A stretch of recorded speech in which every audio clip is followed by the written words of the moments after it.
And with that, I'd like to dive in and introduce our guest speaker, Kevin Callen.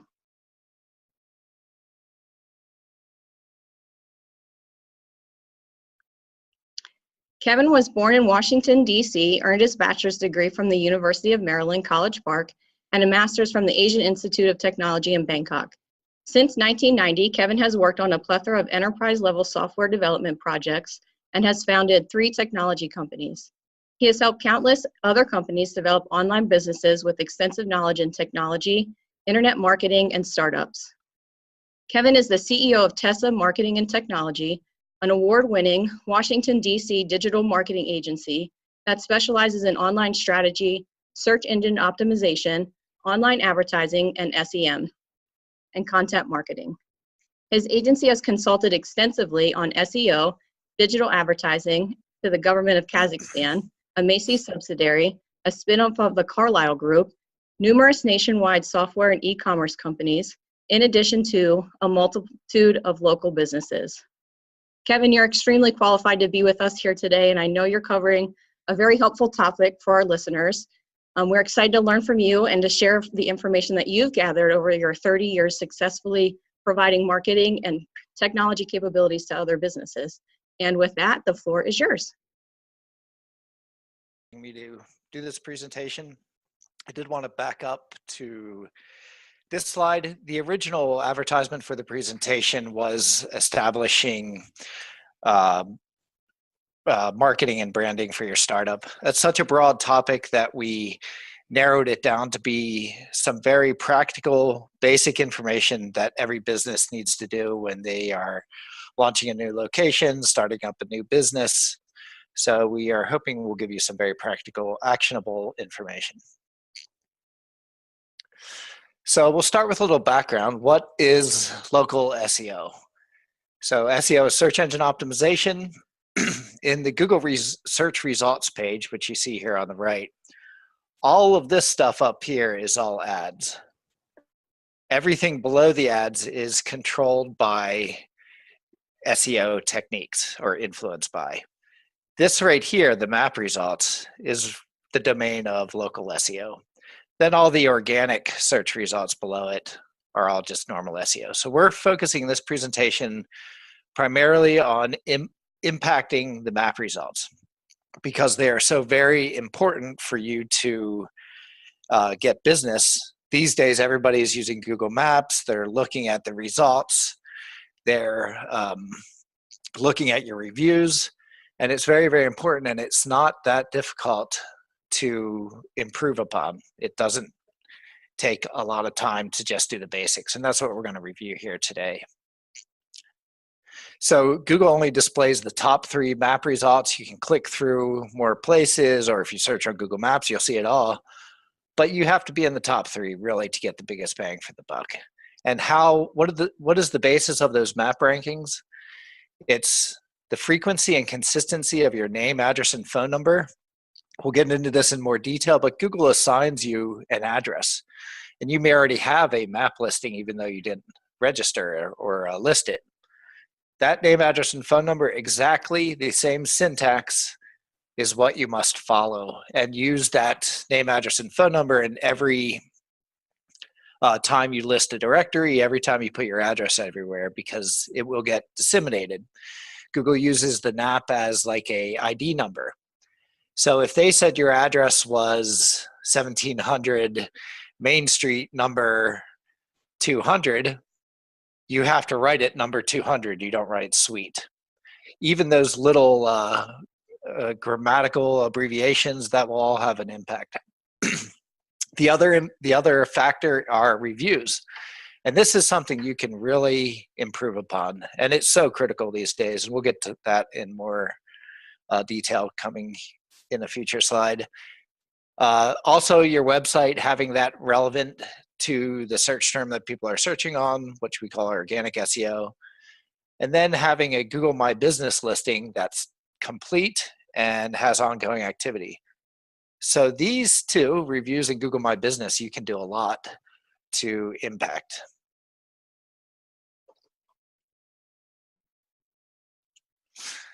Okay. Why is this important for you? Whenever you set up a new location or you are setting up a new business, you have no map reviews for that new location. And people are using Google so comprehensively these days, in Google Maps especially, that this is a major source for you and our customers to get more business. And here's a couple stats that I thought were interesting. 72% of customers who perform a local search visit a store within 5 miles of their location. 88% of consumers trust online reviews.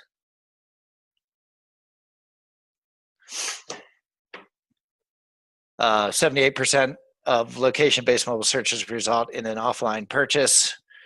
All of these things are not surprising because we all do them. We all use Google in this fashion, and it's becoming just subconscious now. So getting your map listings improved is very critical for your new business. So if you don't do this, you're just going to get less leads. If you have no search rankings, you'll get no leads from your website in the beginning. That's one of the basic things that you have to get started. But the important thing is this doesn't have to take you forever. You could get a basic setup done in 4 hours. You could spend up to a week getting a lot more detailed, which is what we would do if we were working on this. But even the basics you can do. So no business should disregard this minor activity that could result in so many more leads for you. So the Google Map results are heavily influenced by your locality. Anybody who's getting leads from the local community and even nationwide should be doing something to get their map listings properly listed and indexed by Google. And reviews are also another major factor that needs to be addressed sooner rather than later, and I'll get into that. Okay, who does exceptionally well with local SEO? Certain types of businesses do very well when they have a low level of competition. That'd be a niche business. When they are heavily drawing from the local community, like dentists or restaurants. When you have a high project value, if the value of a customer is over $1,000, it doesn't take a lot to pay off these efforts. If your home services, elective medical procedures, lawyers. So any business that has changed, or even if you're expanding and adding new locations, this should be part of your procedures for setting up a new location. So what needs to be done for local SEO? There's 4 major tasks. Keyword research. You need to first identify what people are ranking for and the most popular search terms, and you look at yourself, your competition, and we'll show you how to do that. Then you set up Google My Business and other social media listings, get more reviews, and build your business listings on other directories. Other tasks that we're not covering here are on-site SEO, that's building in keywords to your website and setting it up to be properly indexed, and organic SEO, which is search results that are not on the map, everything below the map listings. Okay, the first step is assessing the keywords. So we want to look at the major keywords that people are searching for, and we want to make sure we're hitting all the localized terms, because if you're a local business, people will search for lawyer, Washington, D.C., not just lawyer.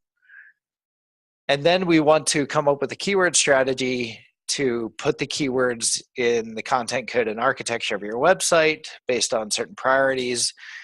And also you will use these for local SEO setup for putting in your social media and directory business descriptions.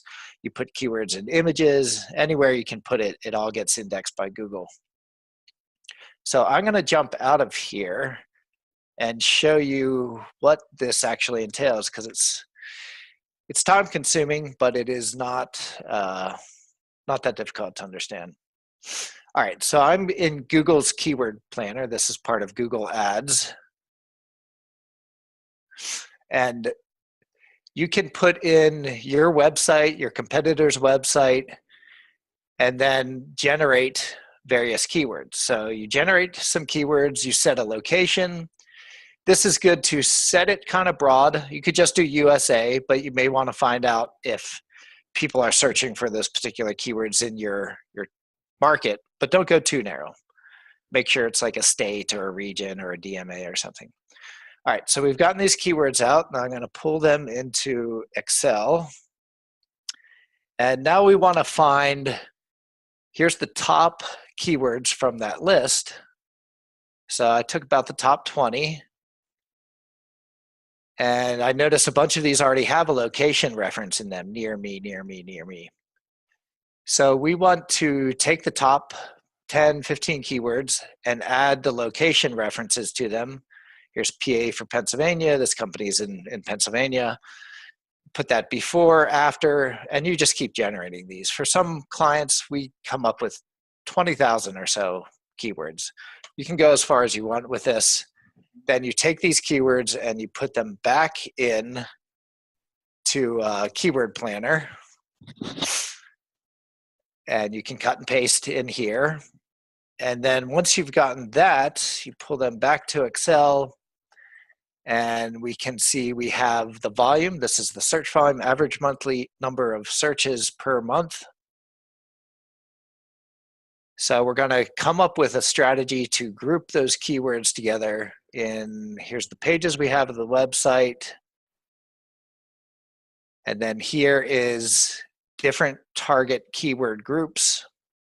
And here, this will go on the contact page. This will go on the about page. And here's the primary and then secondary keywords. So that's how you develop a keyword strategy. I'm going to jump back to the presentation.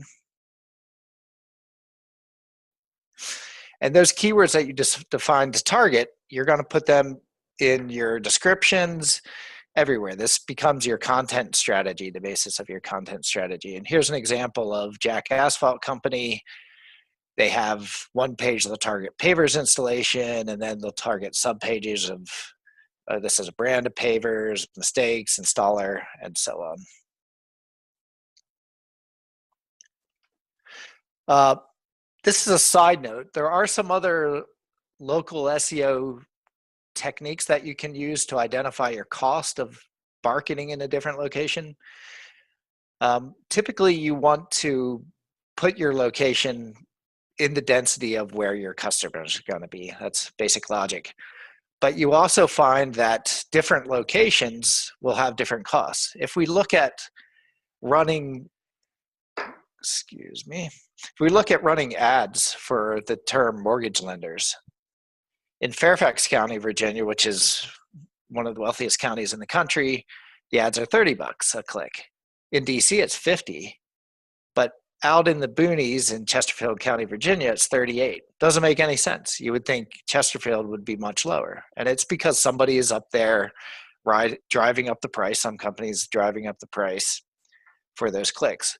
But the same cost differential is relevant for SEO as well. Like a campaign in Asheville, North Carolina, you'd spend $800, but in DC, you'd have to spend about $1,200 to get the same results.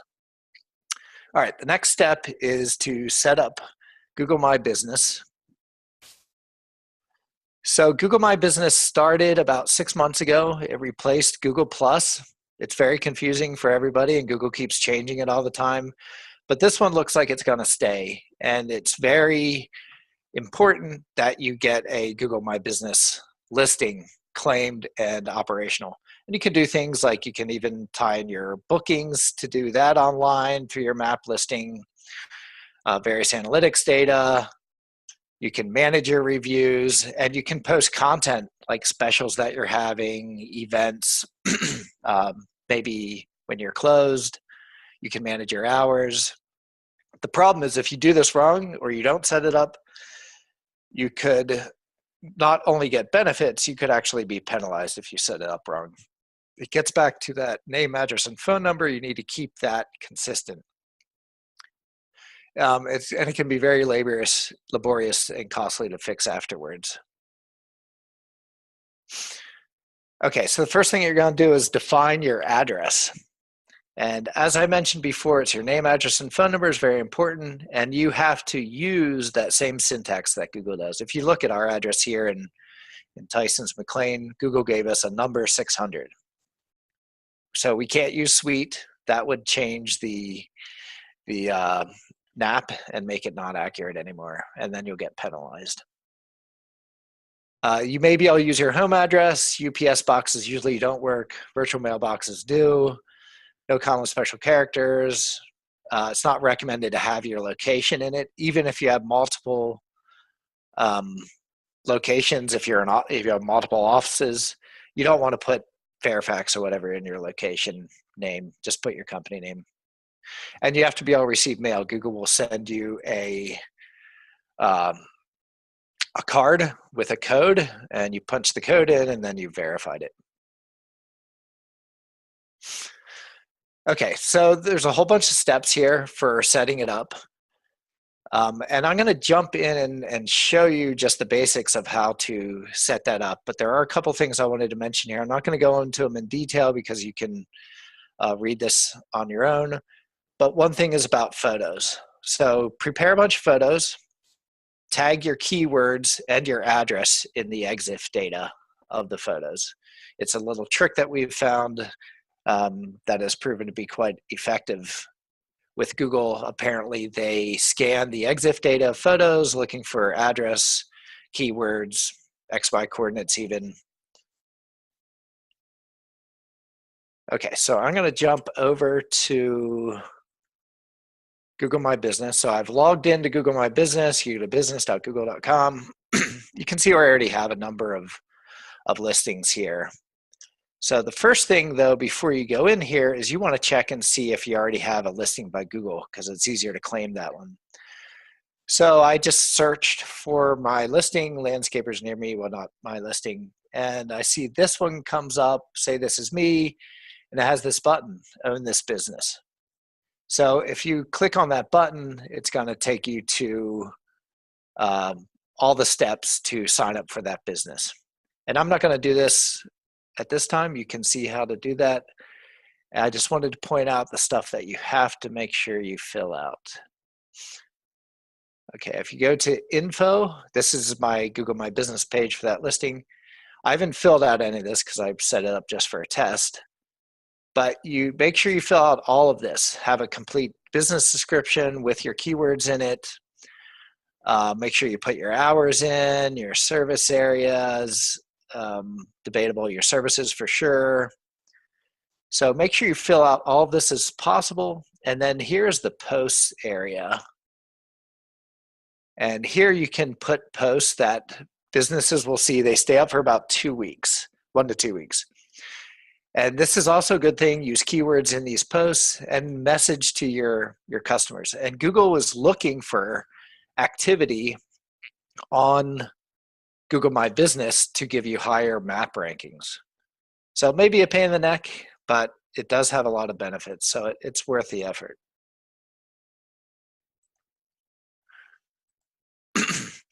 Okay, so reviews are so incredibly important these days. Because of impressions that people are getting from reviews, and also it's becoming a major barrier to entry. So let's look at these 3 chimney sweeps. Winston's 130 reviews, 4.9 stars. Or A&T, 5 reviews, 4.2 stars. Most people are going to go with this one with the great reviews. These aren't bad, but they're just so far ahead. And they're also so far ahead because they have so many. So in 2 years, when they have 300 reviews and A&T has 10, they're just broadening that gap. And it's becoming a barrier to entry for new businesses, new locations to get decent rankings and a good impression from potential clients, because it takes so long to build these reviews up. So you got to start now. And we have tools, and there's tools out there to help facilitate review management and to get you more reviews and to thwart bad reviews. It's all about perception. It's not, people look at Google search rankings, they look at reviews, and they instantly assume you're some big company. It doesn't necessarily mean that. It's all an impression that people are getting from the data they're seeing on Google. All right, the last step is building more business listings. So we want to disseminate that NAP and that business description all throughout the internet. And there's thousands of directories out there. And this includes all the social media directories too. Even if you don't plan on posting on Facebook and Instagram on a daily basis or at all, still set up a listing and make sure your website points to that listing. And you only have to do it once. And there's services out there to do it for you, something that we also provide. But it's very time consuming, but it's not rocket science. All right, other tasks that you would do in the future we're not covering here are on-site SEO, organic SEO. These are highly complex tasks.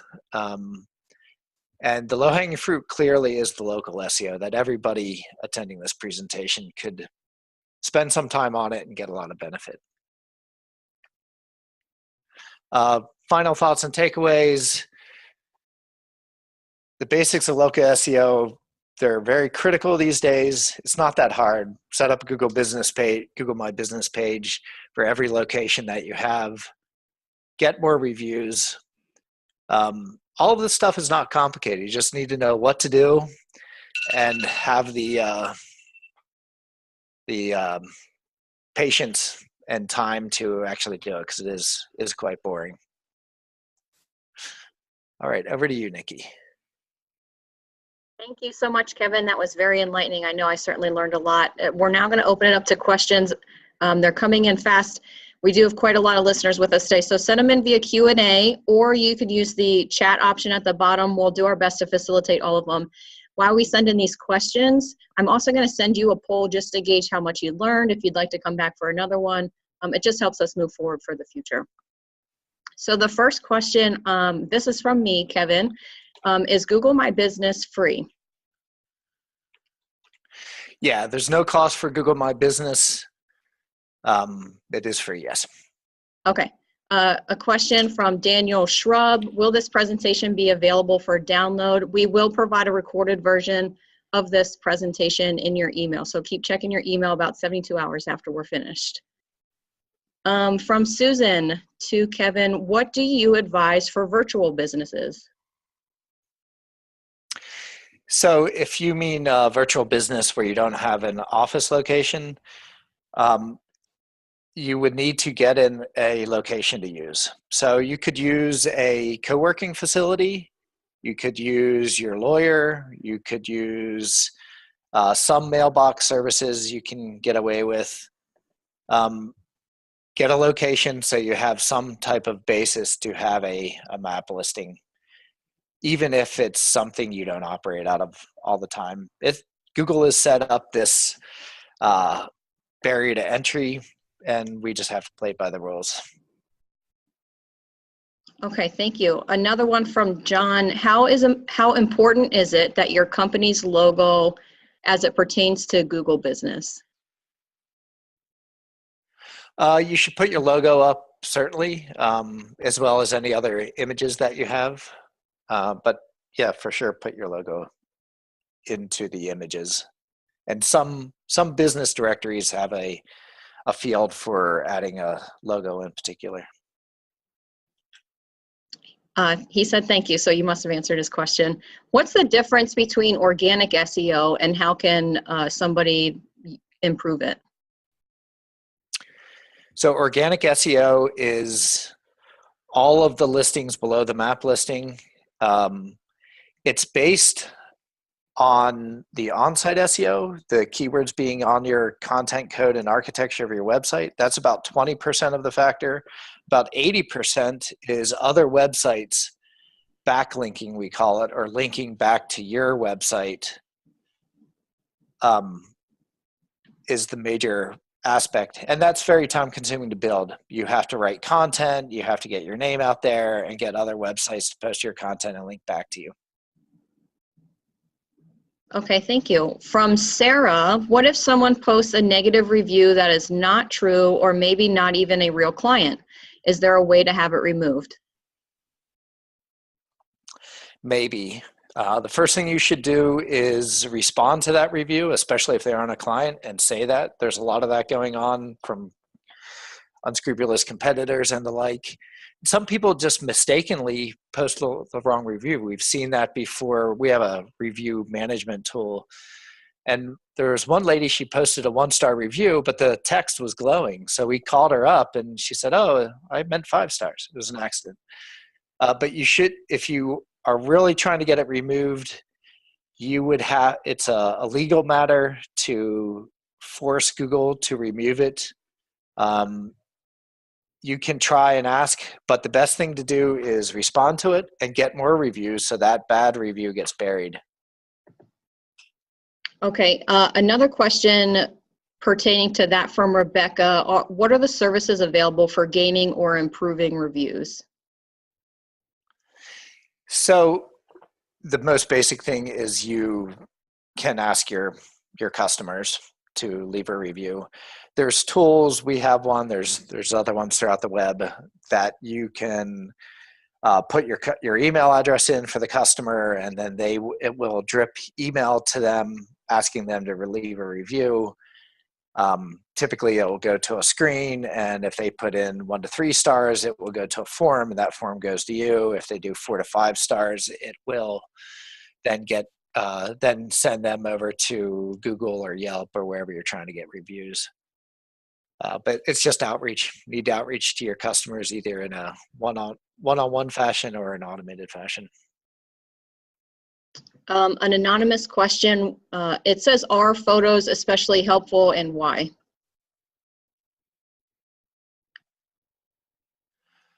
Yeah, photos are very helpful, but you make the most out of your photos by tagging the EXIF data. That's if you right mouse click, go to properties on the file, with your keywords, your address, and the file name of the photo. You also put your keywords in the file name of the photo itself. And if you're putting on your website, the alt tag and title tag of the photo. But yeah, photos are critical. Okay. From Jason, referring to the slide with the varying dollar amounts for various local SEO campaigns, to whom is that money paid? And also, how can an absurdly high amount be moderated?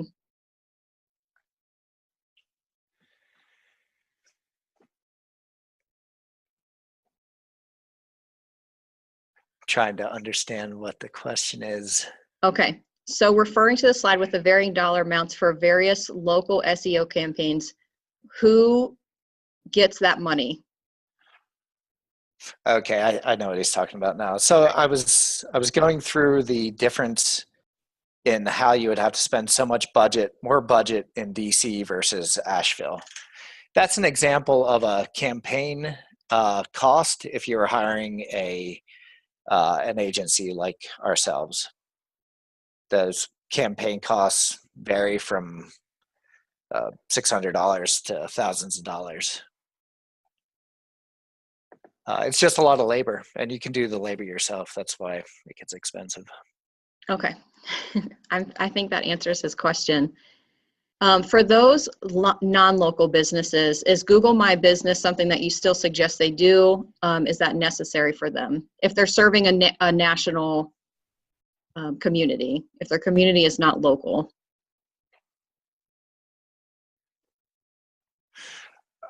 I'm sorry, could you please ask the question again?